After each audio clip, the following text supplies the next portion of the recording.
Welcome back everyone. In today's video, we'll be using first principles to find the derivative of sine of x.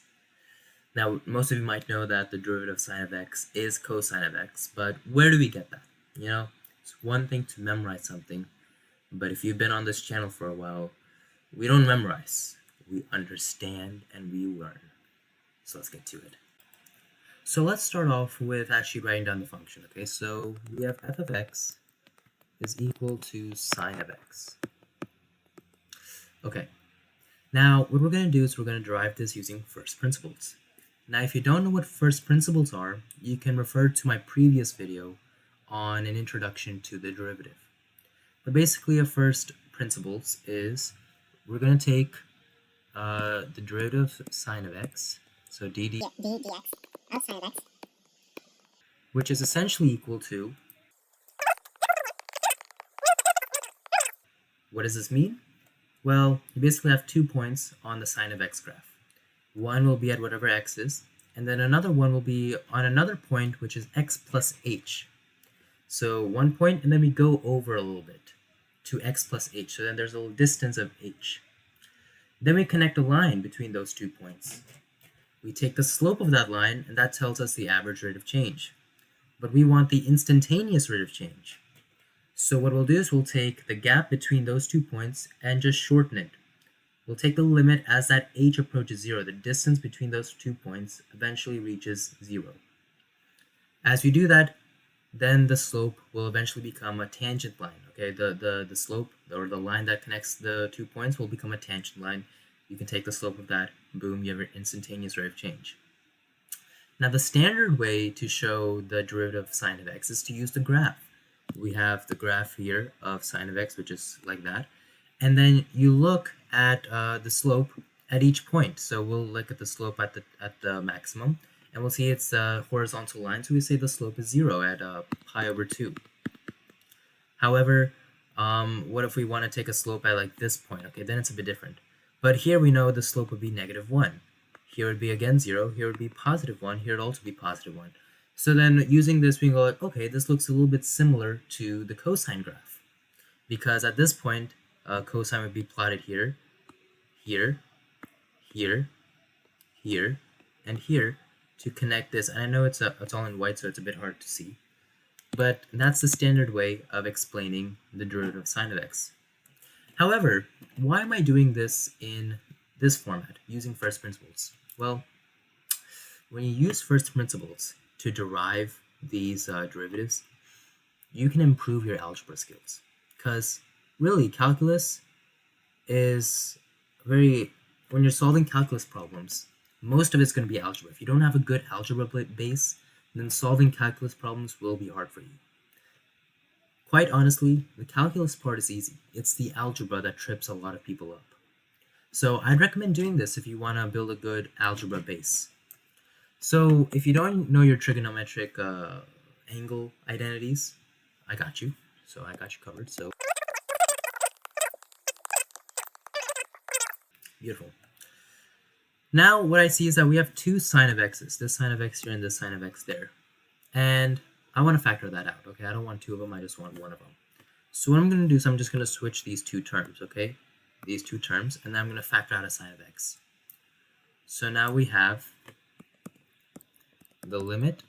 Now you always have to write the limit because you're solving for the limit, you're not solving for this expression here. So we get the sine. You can see what I just did there.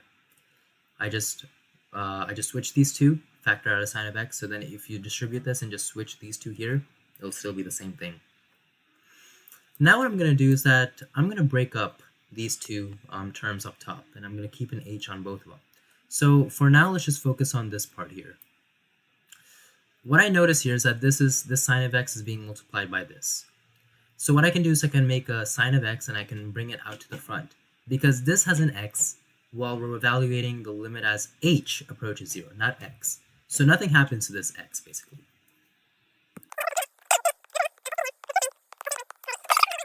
Alright, now we have this, okay, so we can forget about this for now. What we have is, what's going on here? Whatever. Now, If you recognize this, okay, if you recognize this, then you'll see that this is a trigonometric a limit identity, which when evaluated, cosine of h minus 1 over h as h approaches 0, that's equal to 0.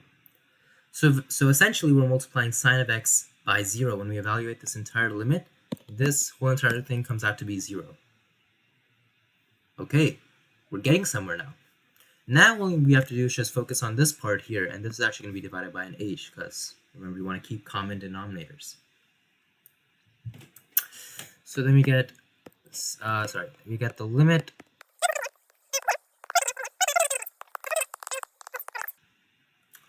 Okay, we're not going to do anything to the 0, because it's just 0. And we're not going to do anything to this cosine of x, because it has an x, not an h. On the other hand, these two have an h. And this, again, has another limit trigonometric identity, sine of h over h, or you might say it as sine of x over x, you know? Sine of x over x. Okay, my x's look weird. And my pen just stopped working. Okay, but either way. Sine of x over x as x approaches 0.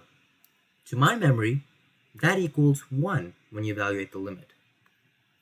So now essentially what we have now, okay, sorry, just lagged a bit.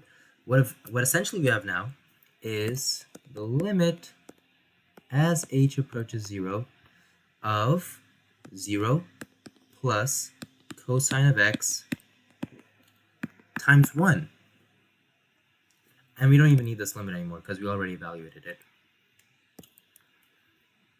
So why didn't we do anything to the cosine of x? 1, it's an x. 2, you're multiplying it by it, right? So you can factor this out, kind of.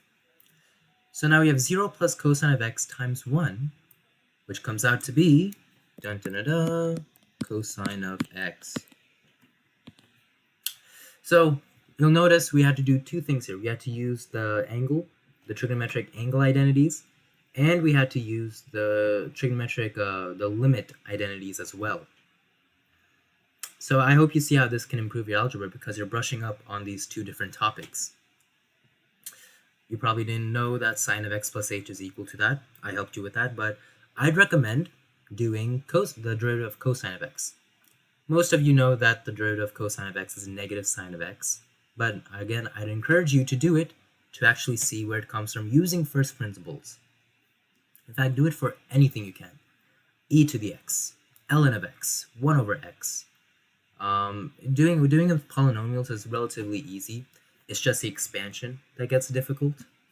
But doing with these trigonometric identities, with trigonometry, with logarithms, with rational expressions, then it gets a bit more interesting. So we can now proudly say that the derivative of sine of x is equal to cosine of x. Boom. Boom, boom, boom, boom, boom. Yes! Alright guys, if you guys enjoyed that video, leave a like, leave a comment, smash that subscribe button, smash it. Like, it's your worst enemy, kind of. And I'll see you guys in the next video. If you have any suggestions, leave them in the comments. But if that's all, have a good day.